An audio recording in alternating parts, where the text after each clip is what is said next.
Tissues chapter का 4th lecture है जिसमें हम स्टार्ट करने वाले हैं कनेक्टिव टिश्यूज।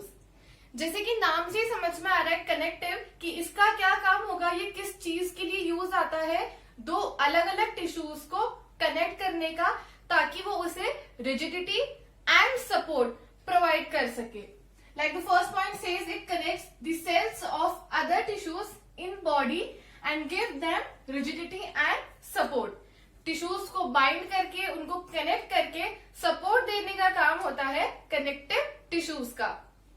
अब जब हमने चैप्टर स्टार्ट किया था तब हमने प्लांट एंड एनिमल टिश्यूज में डिफरेंस पढ़े थे। तो हमने कहा था कि एनिमल टिश्यूज के जो सेल्स होते हैं वो हमेशा लिविंग होते हैं, क्योंकि एनिमल्स को लोकोमोशन करना होता है, उनको ज्यादा एनर्जी चाहिए होती है। वाइल प्लांट्स में जो टिश्यूज होते हैं उनके जो सेल्स होते हैं वो डेड भी हो सकते हैं, तो इसीलिए कनेक्टिव टिश्यू के सेल्स लिविंग होंगे। अब इनको प्रोटेक्शन का फंक्शन परफॉर्म नहीं करना होता है। कनेक्टिव टिश्यू का फंक्शन प्रोटेक्शन का नहीं होता है, इसलिए इसके जो सेल्स होते हैं दीज आर लूजली पैक्ड, या हम कह सकते हैं कि इसमें इंटरसेल्यूलर स्पेसेस प्रेजेंट होती है। तो देखो ये दो सेल्स है, दो सेल्स के बीच की जो जगह है वो इंटरसेल्यूलर स्पेस है और थोड़ा दूर दूर प्रेजेंट है, इसलिए दीज आर लूजली पैक्ड। अब ये जो बीच की स्पेस होती है इसमें प्रेजेंट होता है फ्लूइड मैट्रिक्स। एक फ्लूइड मैट्रिक्स होता है जो इस इंटरसेल्यूलर स्पेस में प्रेजेंट होगा, जो कि एक नॉन लिविंग मैट्रिक्स होता है। और ये जो होता है ये बल्क पार्ट बनाता है कनेक्टिव टिश्यू का। मतलब कनेक्टिव टिश्यू का जो मैक्सिमम पार्ट है वो किससे मिलकर बना हुआ होता है? It is maximum made up of fluid matrix. तो ये तो होगा इसके जनरल फीचर्स। अब इसका फंक्शन क्या होगा? The function of connective tissue is binding, supporting and packing together different organs of the body. भाई ऑर्गन्स के बीच में प्रेजेंट है तो नेचुरली उनको बाइंड करेगा, ठीक है, फिर उनको सपोर्ट करेगा एंड एक साथ पैक करेगा ताकि वो एक इसमें रहे, है ना, एक यूनिटी में रहे। उनके आसपास वो बनाएगा, उसके आसपास प्रेजेंट होगा उन ऑर्गन्स के आसपास। अब क्यों जरूरी है organs of the body? To prevent their displacement. मतलब वो ऑर्गन्स जिस जगह पे प्रेजेंट है वो अपनी जगह चेंज ना कर ले, अपनी जगह से डिस्प्लेस ना हो जाए। डिस्प्लेस मतलब अपनी जगह चेंज करना, तो वो ना हो, अपनी जगह पे मेंटेन रहे। इसीलिए कनेक्टिव टिश्यू उन ऑर्गन्स के बीच में क्या काम करता है? बाइंडिंग, सपोर्टिंग एंड पैकिंग का। तो ये हम कह सकते हैं कि कनेक्टिव टिश्यू जो होता है वो एनिमल्स में बेसिक पैकिंग टिश्यू का काम करता है। जैसे प्लांट्स में बेसिक पैकेजिंग टिश्यू था पैरेन्काइमा, ऐसे ही एनिमल्स में बेसिक पैकेजिंग टिश्यू होता है connective tissue. Now we will start with types of connective tissue.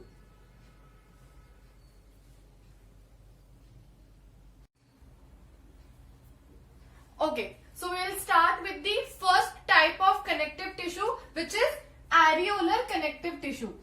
Areolar connective tissue is also known as loose connective tissue. दोनों एक ही बात है, these are the alternate names. इसको हम loose connective tissue भी बोलते हैं। तो ये क्या करता है? It is present in the spaces, मतलब जो organs होते हैं बॉडी के अंदर उनकी स्पेसेस में प्रेजेंट होता है एंड एक फिल्टर की तरह काम करता है, ठीक है। So it acts as filter between the spaces present inside the organ of the body. Organ के अंदर जो स्पेस होगी वहां पे प्रेजेंट रहेगा एंड एक फिल्टर की तरह काम करेगा। मेनली ये प्रेजेंट होता है स्किन में एंड बोन मैरो में। ओके, ऑल ओवर बेसिकली पूरी बॉडी में ही प्रेजेंट होगा अगर स्किन हमने लिखा है तो, and in the bone marrow.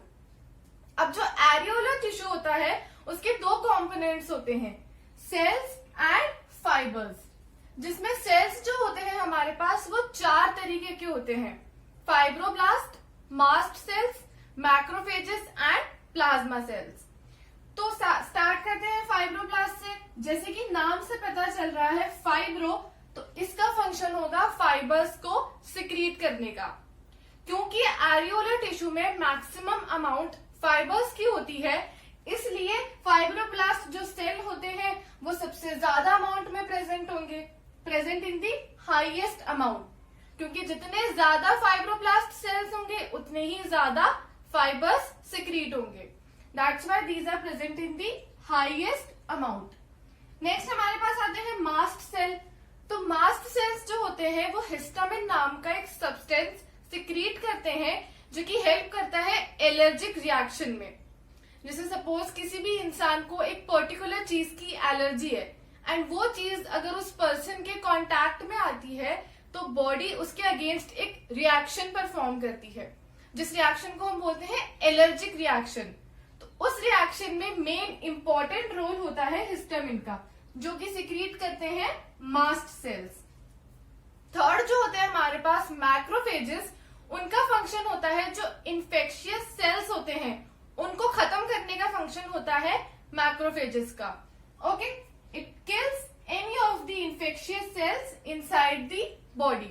Infectious cells मतलब कोई भी ऐसा फॉरेन पार्टिकल, कोई भी ऐसे सब्सटेंस जो बॉडी को नुकसान पहुंचा सकते हैं, तो उन सेल्स को खत्म करना जरूरी है, तो वो खत्म करने का काम करते हैं macrophages. Fourth and last type of cells होते हैं हमारे पास प्लाज्मा सेल्स, जो कि एंटीबॉडीज बनाते हैं। एंटीबॉडीज वो सब्सटेंस होती है जो किसी भी फॉरेन सब्सटेंस के अगेंस्ट एक पर्टिकुलर सब्सटेंस बनता है, जो कि अगर बाद में कभी कोई वो सब्सटेंस आके बॉडी पे अटैक करे तो ये जो एंटीबॉडीज बनी हुई है ये उन पे अटैक करके उन सेल्स को खत्म कर सके। तो वो एंटीबॉडीज बनाने का काम होता है प्लाज्मा सेल्स का। एंटीबॉडीज क्या होती है वो हम आगे के चैप्टर्स में और डिटेल में पढ़ेंगे। सेकेंड कंपोनेंट होता है फाइबर्स। अब फाइबर्स जो होते हैं वो हमारे पास तीन तरीके के हैं। First is collagen fibres. तो कोलेजन फाइबर्स का काम होता है कि ये टिश्यू को टेंसाइल स्ट्रेंथ प्रोवाइड कराते हैं। टेंसाइल स्ट्रेंथ मतलब टिश्यू एक बहुत मैक्सिमम स्ट्रेंथ तक, मैक्सिमम उस तक स्ट्रेच हो सकता है, ब्रेक ना होके, टूटता नहीं है, इतना एक्सटेंड हो सकता है वो। ओके, लेकिन इलास्टिक भी नहीं होता, एक पर्टिकुलर पॉइंट पे आने के बाद वो टूट भी सकता है। तो वो टेंसाइल स्ट्रेंथ किससे मिलती है? कोलेजन फाइबर्स से। जब हमने पिछले लेक्चर में एपिथेलियल टिश्यू पढ़े थे तब मैंने बताया था कि वो एपिथेलियल टिश्यू बेसमेंट मेम्ब्रेन से कुछ फाइबर्स से कनेक्टेड होते हैं एंड वो फाइबर्स थे collagen fibres which are the part of areolar connective tissue. तो कोलेजन फाइबर्स वहां प्रेजेंट होंगे एपिथेलियल टिश्यू को नीचे बेसमेंट मेम्ब्रेन से अटैच कराने का काम करते हैं। सेकेंड टाइप के फाइबर्स होते हैं हमारे पास इलास्टिन फाइबर्स। नाम से पता चल रहा है कि वो टिश्यू को इलास्टिसिटी प्रोवाइड कराएंगे कि वो स्ट्रेच हो सके एंड वापस अपने शेप में रिगेन हो जाए। थर्ड टाइप के होते हैं रेटिकुलर फाइबर्स, जिनका काम होता है कनेक्टिव टिश्यू को दूसरे टिश्यू से ज्वाइन करने का काम, है ना। कनेक्टिव टिश्यू को दूसरे टिश्यू से ज्वाइन करना भी जरूरी है, तो वो काम होता है रेटिकुलर फाइबर्स का। ठीक है, तो फाइबर्स में हमारे पास तीन तरीके के फाइबर्स हो गए एंड सेल्स में हमारे पास 4 टाइप्स ऑफ सेल्स हो गए।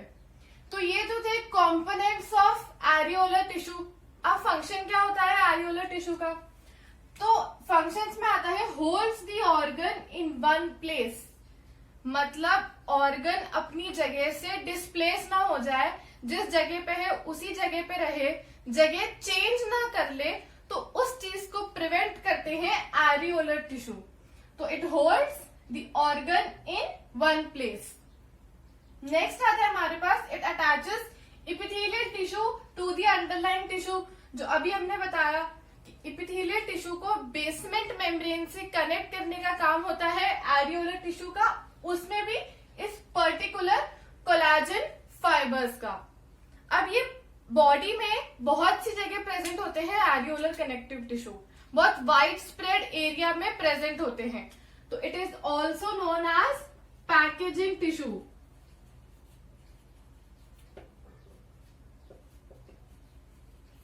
जब कनेक्टिव टिश्यू के लिए मैंने जनरल फीचर्स बताए थे तो उसमें मैंने कहा था कि कनेक्टिव टिश्यू को हम कह सकते हैं it is the basic packaging tissue, लेकिन टू बी मोर प्रिसाइज्ड कि एक्चुअल में इसका आंसर क्या होगा, तो the basic packaging tissue is areolar connective tissue. मतलब अगर मोर एक्यूरेट आंसर देना है कि कनेक्टिव टिश्यू में भी कौन सा टिश्यू पैकिंग का काम करता है, तो the packing tissue is areolar connective tissue. Next we will move to dense connective tissues.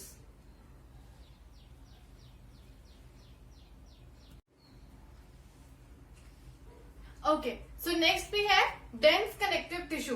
तो जैसे कि नाम से पता चल रहा है, डेंस मतलब उसमें सेल्स और फाइबर्स जो होंगे वो बहुत ही डेंसली पैक्ड होंगे। ओके, तो densely packed with fibres and cells, बहुत ही पास पास, बहुत कॉम्पैक्टली पैक्ड होंगे उसमें। That's why it is known as dense connective tissue. अब जो डेंस कनेक्टिव टिश्यू होते हैं उसके दो कंपोनेंट्स होते हैं, टेंडन्स एंड लिगामेंट्स। ओके, तो देख लेते हैं क्या क्या काम करते हैं। तो जो टेंडन्स होते हैं वो तो कनेक्ट करते हैं skeletal muscles to bone. Skeletal muscles क्या होते हैं वो हम मस्कुलर टिश्यू में पढ़ेंगे, बट फिर भी जो अपने लिम्स में, जो अपने हाथों में, पैरों में, या जिनका मूवमेंट हमारी मर्जी से होता है, तो वो जो स्केलेटल मसल्स होते हैं उनको बोन से कनेक्ट करने का काम होता है टेंडन्स का। ओके, मसल्स को कहीं कनेक्ट होना पड़ेगा तभी मूवमेंट होगा, तो उन स्केलेटल मसल्स को बोन से कनेक्ट करता है tendons. Now these are strong and inelastic, मतलब इसमें इलास्टिसिटी बिल्कुल नहीं होती है एंड बहुत ही स्ट्रॉन्ग होते हैं। अब क्योंकि ये मोर स्ट्रॉन्ग है इसलिए it has more strength and lesser amount of flexibility.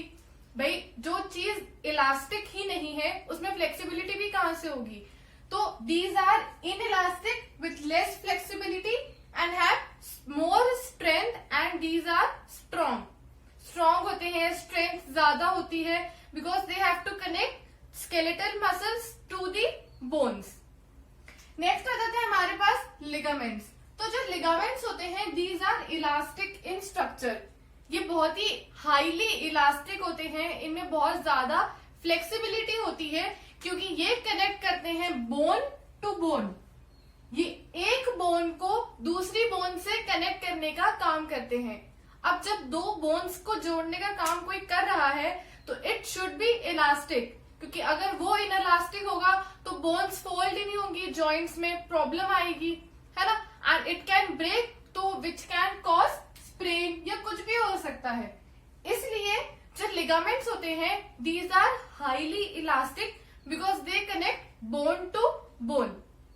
अब कई बार क्या हो जाता है कि अगर लिगामेंट्स की एक्स्ट्रा स्ट्रेचिंग हो जाती है, मतलब अगर वो जरूरत से ज्यादा अगर कई बार स्ट्रेच हो जाता है तो it can cause sprain but due to excessive pulling in ligament.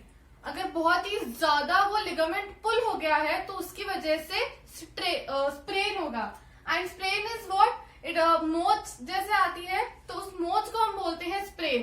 कई बार हमने सुना होगा लिगामेंट इंजरी, तो that is due to the excessive, बहुत ज्यादा अगर वो लिगामेंट खिंच गया है तो उसकी वजह से स्प्रेन आ जाता है। तो ये तो बात होगी डेंस कनेक्टिव टिश्यूज की, उसके दो कंपोनेंट्स और उसके हमने फंक्शंस भी देख लिए। Now the third type of connective tissue is adipose connective tissue. Okay, तो जो एडिपोस टिश्यूज के सेल्स होते हैं दीज आर जनरली राउंड और ओवल इन शेप, या तो राउंड होंगे लाइक दिस और these are oval in shape. अब this contains large droplet of fat, मतलब अगर ये सेल है तो इसके अंदर बहुत ही बड़ा एक फैट का ड्रॉपलेट होगा, this much amount of big, मतलब ये जो सेल का मैक्सिमम एरिया कवर करता है वो फैट ड्रॉपलेट। ओके, तो it has large droplet of fat.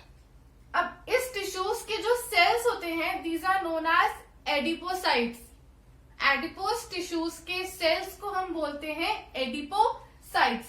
एडिपो because उस टिश्यूज के सेल्स है and cytes means cells, so these are known as adipocytes. अब ये कहाँ प्रेजेंट होंगे, this is generally present below the skin and between the internal organs. या तो ये स्किन के नीचे प्रेजेंट होंगे या फिर इंटरनल ऑर्गन्स के बीच में प्रेजेंट होंगे। अब फंक्शन देख लेते हैं। क्योंकि इसके अंदर बहुत ही बड़ा फैट का ड्रॉपलेट है तो इसका फंक्शन हो गया it stores fat. It is a storage area of fat. Adipose tissues के सेल्स में फैट का स्टोरेज होता है, इसलिए उसके अंदर बहुत ही बड़ा फैट का ड्रॉपलेट होता है। Okay, next function is it regulates the body temperature, और हम कह सकते हैं कि हीट लॉस को रिड्यूस करता है।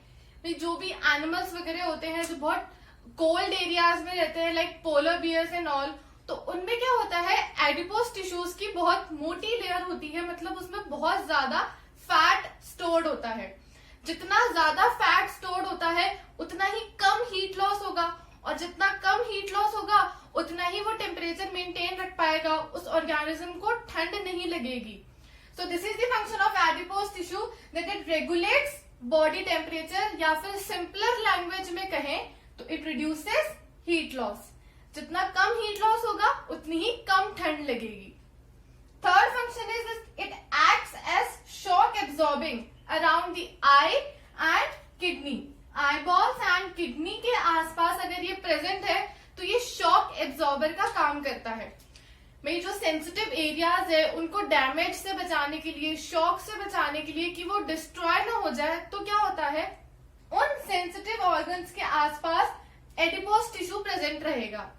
अगर कभी भी कोई शॉक आता है या कोई बहुत इंजरी वाली चीज होती है ना, तो पहले एडिपोज टिश्यू उस शॉक को अपने अंदर एब्सॉर्ब कर लेगा एंड उस ऑर्गन तक उस शॉक को नहीं पहुंचने देगा।